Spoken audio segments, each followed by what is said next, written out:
नजर के चोट से नैना रहेला रात भर जागल।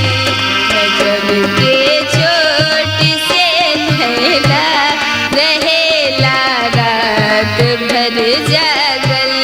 ई रूपवा के असर ना हा, ई रूपवा के असर ना हा, प्रीतिया कर गइल पागल।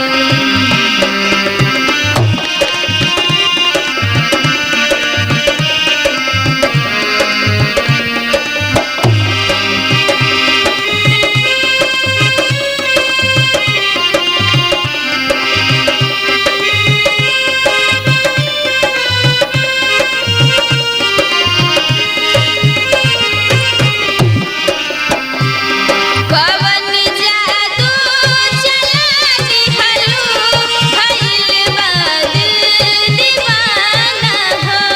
ना खुद के बा खबर कानो, कहे मजनू जमाना हो, जमाना हो।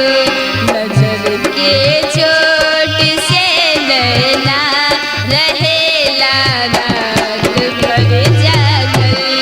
मोहब्बत कर गइल अखियाँ, न धड़कन के खबर लागल। मोहब्बत कर गइल अखियाँ, न धड़कन के खबर लागल।